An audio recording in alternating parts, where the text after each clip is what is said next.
Selamat datang ke YouTube channel saya, Dr. Adam Zubir. So, hari ini kita akan dengarkan komen-komen ataupun soalan daripada audiens saya. So, apa soalan dia, Daniel? Okey, ini soalan daripada Hakim 8412. Alright. Dia tanya, macam mana nak disiplin bila menyimpan atau melabur? Dah buat autodidak ke ASB, tapi lepas 6 bulan burn juga. Mula balik daripada zero. Mula balik daripada zero. Barang kehendak pun. Bukannya beli barang kehendak pun. Terpaksa withdraw untuk bayaran. Alright. So, kat sini saya nampak poin utama dia adalah yang pertama tadi adalah cara nak disiplin simpan dan labur. Yang kedua, dah autodidak. Tapi lepas 6 bulan, habis juga duit tu. And last but not least, terpaksa withdraw untuk beli barang-barang keperluan. Right? So, how do you do that? Okay. So, jawapan saya senang. So, poin yang pertama berkenaan dengan cara nak disiplin ini, gunakan konsep 3 bank system. Right? Saya pernah kongsikan sebelum ini dalam YouTube channel saya. So, 3 bank system ni bermaksud apa? Sebaik saja anda dapatkan gaji anda terus bahagikan kepada 3 bank terus. Bank pertama adalah bank keperluan, yang kedua bank kemahuan, dan yang ketiga bank simpanan dan juga pelaburan. Dan anda mesti gunakan 3 bank sistem ini. Tak cukup dengan 2 bank, apatah lagi 1 bank. Sebab apa? Okay, rata-rata dalam masyarakat kita menggunakan 2 bank sistem, yang mana mereka ada duit perbelanjaan dengan duit simpanan.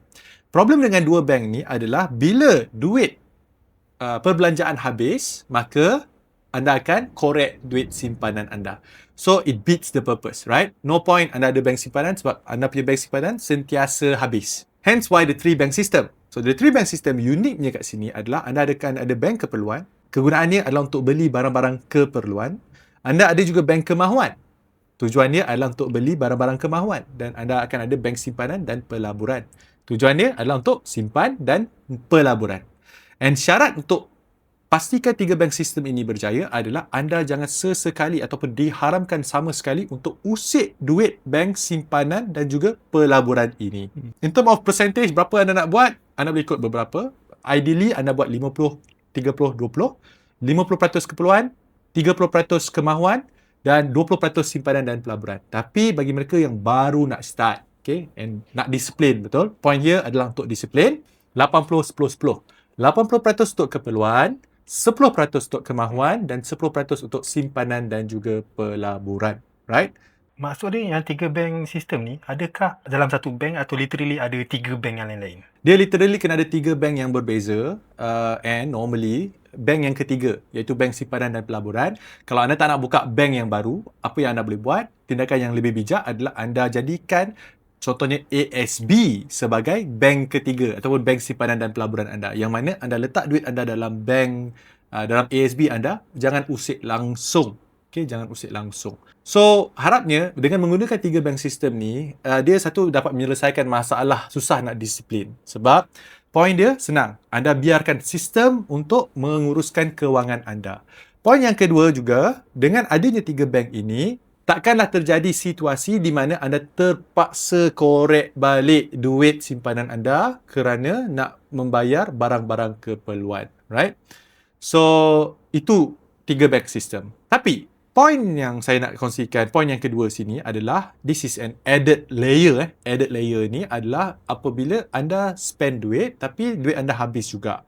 Worst case scenario, especially bagi mereka yang baru nak implement 3 bank system ini, last anda tak ada pilihan, anda terpaksa keluarkan duit balik. So what you can do adalah, poin saya yang kedua adalah track segala perbelanjaan anda. Sebab apa? Sebab anda nak tentukan di mana duit bocor. Sometimes anda tak tahu, mungkin duit anda bocor dekat mungkin makan berlebihan dekat restoran ataupun terlebih beli kopi ataupun matcha, right? So ini menjadi satu tempat kebocoran yang mana boleh je anda tukar habit anda. Mungkin instead of beli matcha setiap hari, mungkin anda beli seminggu sekali. Ataupun anda boleh swapkan beli matcha ataupun beli kopi ni dengan gunakan 3-in-1 yang mana lebih murah dan lebih economical lah. So, this is the importance of track your expenses. And track your expenses, macam saya personally, saya suka gunakan app dekat dalam telefon. Jangan risau, saya tak gunakan buku 555 lah. Itu zaman purbakala dulu. So, zaman sekarang ni anda boleh gunakan phone. Okay, anda hanya download. Saya yakin semua orang ada smartphone. Download saja Spending Tracker app. So, Spending Tracker app ni membolehkan anda untuk track your expenses. And nama pun Spending Tracker app. Maksudnya, yang penting sekarang adalah untuk anda rekodkan perbelanjaan, bukannya pendapatan. Sebab apa? Sebab pendapatan ni, semua orang pendapatan lebih kurang sama je. Mungkin ada perbezaan sedikit sebab anda dapat allowance ke, anda dapat OT ke, but it's around the same, right? Basic tu yang majority, duit anda. So, you don't have to track your income sebab income anda stagnant. But you do have to track your expenses sebab expenses anda berubah-ubah setiap tahun, setiap bulan. Betul? Means setiap pembelanjaan you just track, even sekecil-kecil amount. Yes. Macam saya sendiri pun memang setiap perbelanjaan saya track, especially benda-benda kecil, contoh macam parking ataupun macam tol. Saya track sebab bukannya track, dia tak mengubah pun nasib anda sebab dia perbelanjaan ni sangat sedikit, tetapi dia melatih anda untuk berdisiplin. Itu yang paling penting. Sebab apa? Sebab anda tak nak duit, contohnya duit kos yang besar itu anda tak track, ataupun kos yang anda selalu keluarkan anda tak track. This is the most important thing sebab kat sinilah anda akan identify ke mana duit anda bocor sebenarnya. So bila anda track perbelanjaan anda, maka anda akan tahu, like let's say lah, pertengahan bulan anda dah tengok, duit aku ni kalau aku tak tukar, tak ubah nasib aku ni, nanti akan burst ni my budget ni. So that's why it can help you with that.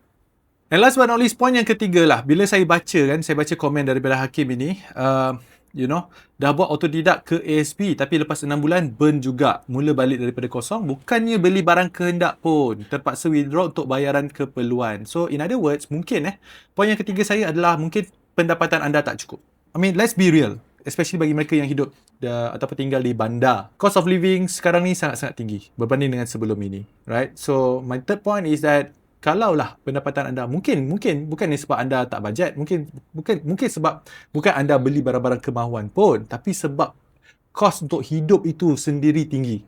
So what can you do? Anda kena belajar untuk tambahkan pendapatan anda. Okay, tambahkan pendapatan anda ataupun anda boleh buat side income. Belajar macam mana nak tambahkan pendapatan. So macam saya sendiri pun, saya ajar orang macam mana nak membuat pendapatan sampingan menggunakan pasaran saham. Okay, anda lihat pasaran saham, ramai orang nampak pasaran saham ni sebagai satu tempat untuk anda melabur. Tetapi macam saya sendiri, saya dapati bahawa sebenarnya pelaburan saham, terutamanya saham Bursa Malaysia ini, sesuai untuk anda jadikan sebagai sumber pendapatan tambahan. Tapi mesti kena pada caranya. In fact, saya ada buat kelas pelaburan saham bagi mereka yang berminat. Link dekat dalam ruangan description video ini.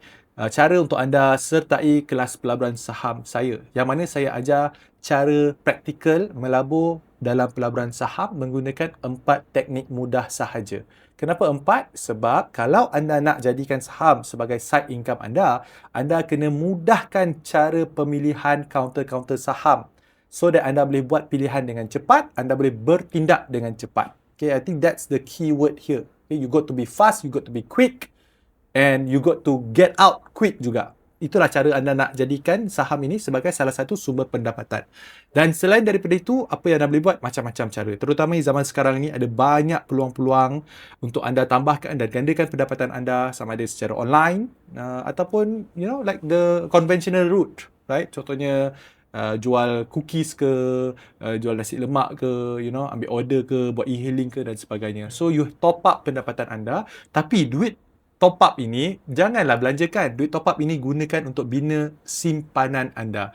Dan sebahagian daripada duit tersebut gunakan untuk pelaburan supaya dia boleh membina masa depan anda yang lebih cerah. So cukup kot 3 poin. Okay, so poin pertama tadi saya cakap pasal apa? 3 bank system untuk menyelesaikan masalah disiplin. Yang kedua tadi, saya cakap track your expenses supaya anda tutup kebocoran-kebocoran yang ada dalam kewangan anda. And let's say lah anda dah buat dua ni dengan betul and dia tak mengubah, dia masih lagi tak mengubah situasi kewangan anda. Poin yang ketiga adalah tambahkan pendapatan. Sama ada anda nak tambahkan pendapatan secara konvensional ataupun under unconventional way. Seperti macam apa yang saya dah kongsikan tadi, menggunakan pasaran saham untuk membuat side income. Berminat? Pastikan anda klik link dalam ruangan description sekarang. Okay, that's all from me. Saya harap jawapan saya dapat menjawab persoalan-persoalan yang ditanyakan oleh Hakim, dan jika anda yang sedang menonton mempunyai soalan yang nak saya jawab, menggunakan format seperti ini, sila komen soalan anda dekat dalam ruangan komen. InsyaAllah, if video ini mendapat sambutan, saya akan buat more direct, straight to answer your question with practical tips, okay, especially dalam pengurusan kewangan dan juga pelaburan. Itu saja daripada saya. Thank you very much. I'll see you in my next video.